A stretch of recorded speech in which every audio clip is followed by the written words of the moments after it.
Hello everyone and welcome to Purple Rose Crafts.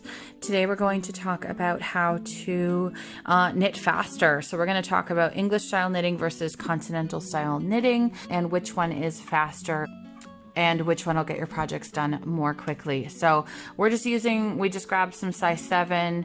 These are 4.5mm knitting needles, and I've cast on a couple of rows here just to show the difference between knitting and purl stitches.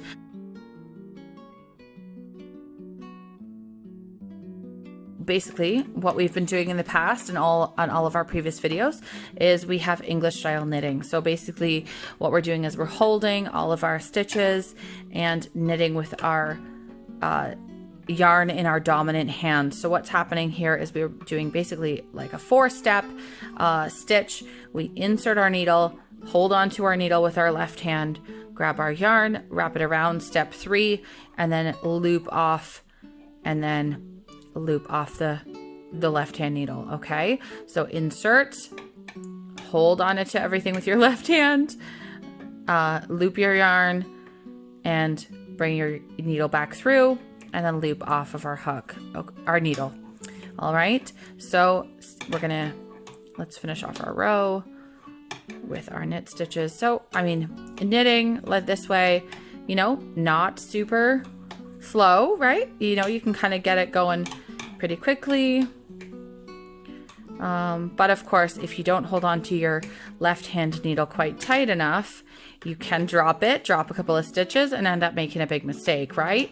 So in this case, if we go ahead and do our purl stitches, we bring our yarn to the front. So that's step 1, insert our needle, wrap our yarn around for step 3, and then bring it over and off. So that's step 4. So again, loop and then off. Okay, if we're doing it quickly, it's kind of more of a fluid motion. It's not a huge deal, but again, we're holding onto our needles with our left hand or our non-dominant hand, and we have to make sure that we hold on to everything, or you know, we could drop everything, right? So in this case, you know, English knitting, you know, perfectly acceptable. Let's try English or continental knitting. So to do continental knitting, we're actually going to hold our yarn in our left hand, our non-dominant hand, the way we would for, say, crochet. So what I like to do is I like to loop it over my index finger and then weave it through my other finger. So as you can see, it went underneath my middle, over my ring, and then under my pinky. And then I will usually hold on to it with my pinky. So this way. So I'm holding on to it here.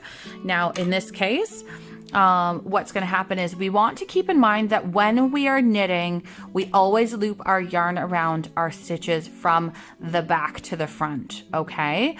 And it doesn't matter if we're knitting or purling, that always happens the exact same way, okay? So when I first started continental knitting, I was doing everything basically. I couldn't remember which way I was knitting my yarn. If I went... Anyways, once you get into this and you kind of get the hang of what I'm talking about, it does make more sense. Okay, so we'll move our stitches up towards the tip of our needle. Sorry, these needles are kind of long, so I'm having trouble and it's banging on the table. So I apologize about that. Okay, so we're going to insert our needle into our stitch. All right, now we've got our yarn. It's basically right there. So now what we're going to do is we're going to catch our yarn onto our knitting needle like that and bring it through and off.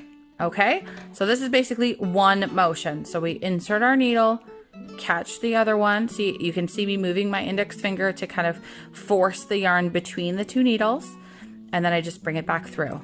Okay, so that's where I move my index finger, is just to make sure that I'm catching between the two needles. Okay, so this is a much more fluid motion. We insert our needle, and then I move my finger at the same time, push my yarn between the needles, catch it on the right one there. You can already see it caught there at the bottom, and then loop it up and off.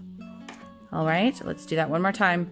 Insert my needle, move my finger so it goes in between, and catch it on the right hand needle, and then loop it up and off. It does still seem like a lot of steps, but it is happening very fluidly. So if I just kind of go at regular speed, that's what it looks like.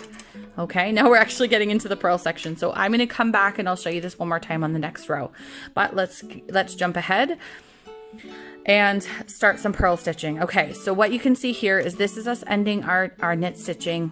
Now we've got purls. Okay, so what I've been doing to purl stitch is I just bring my finger to the front, and now my yarn's at the front, and then I bring it back across. So basically what's happening is this, okay, my needle's still gonna go in behind my working yarn, so it's actually in the front.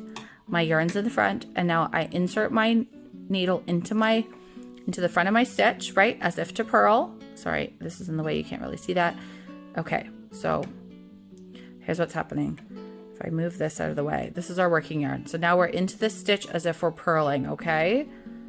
And so now I will use my middle finger in this to purl and pull the yarn down this way.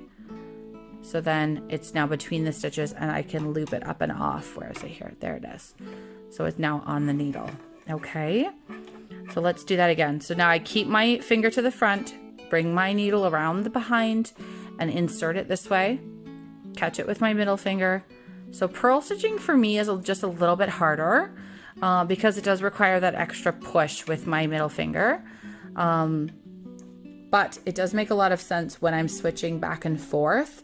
Like I've been working on my Simply Loved knit hat for a gift for Christmas, and that pattern works up in several knit stitches and then just one purl. So for me, when I'm working through the purl stitch, what's happening is it actually becomes one fluid motion, and I don't actually change a whole lot to do the purl stitch than I did when I was doing a knit stitch.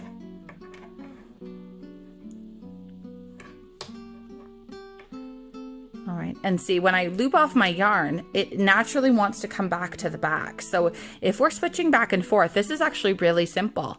So what I'm doing, I'm going to finish off with my purls.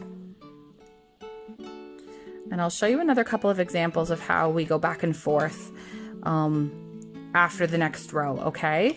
So there, I've just finished my purl section, right? And we've got our nice normal, like everything looks fine, right? There's no changes, nothing's happening, there's no wonkiness, everything, oh, sorry, there it is.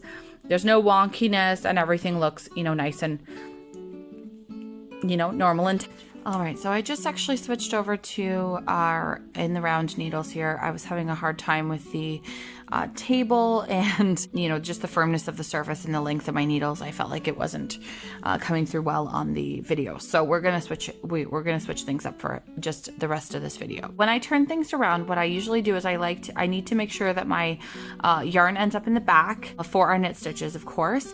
And what we want to do here is I'm just going to show you the difference between changing from knits to purls. So when we knit in Continental, I will usually use my middle finger just for that first stitch. I don't know why, it just seems like it's a little bit more difficult to kind of get everything to stay together. So here we go. So we're just knitting our straight knit stitches here, and then when we get to the part where we want to purl, so we've done 5 knits here, we just move our yarn slightly to the front. So we're knitting this way. We just move our yarn slightly to the front, put our needle in behind, and insert it into our stitch. So then I just pull my index finger or middle finger down. And then when we go back and if we go back to do our knit stitch, when we loop everything off, the yarn naturally wants to go back to the back. So it really does make it easy to kind of go back and forth. So let's do a couple more knit stitches here. 3, 4, and 5. And then we'll bring it to the front and insert for a purl. So there's our purl stitch. So it's just, and then of course, as we loop it off, it goes back to the back, so we can continue working our way down our row in that fashion. Honestly, super, super easy. And I just want to show you how much quicker this can be, okay? Standard English knitting is basically, even if I'm moving quickly, I still don't feel like it's ever really all that quick, right? So, I mean, yes, maybe it does seem like I'm moving a little bit more slowly at this moment, and maybe I am maybe a little slower than I would be if I was knitting, say, on my couch or, just working away. But for me, it's slow, right? So there's half of our stitches, right? And that was like 25 seconds essentially to get those like 9 or 10 stitches done. If we go back to English, or sorry, to Continental, right? I loop everything over onto my left hand. All right, so, so we loop.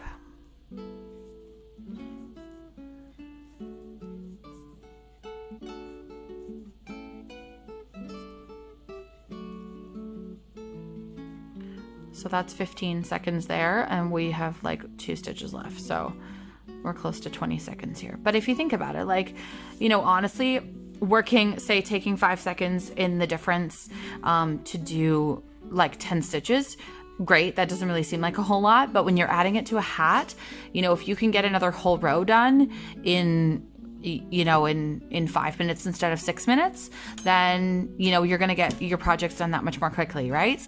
You know, that's why I kind of love Continental. And yes, as I said, it's very slow in the beginning. I felt like I didn't know what I was doing when I started working on Continental stitching.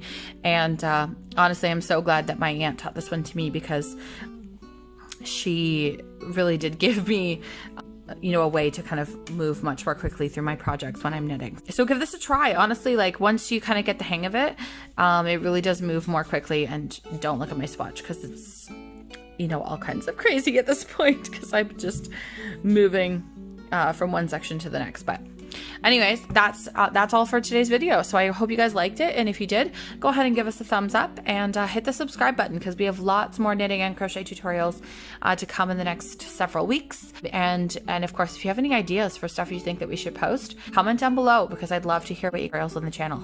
All right. Thanks so much for hanging out with us, and we'll see you next time.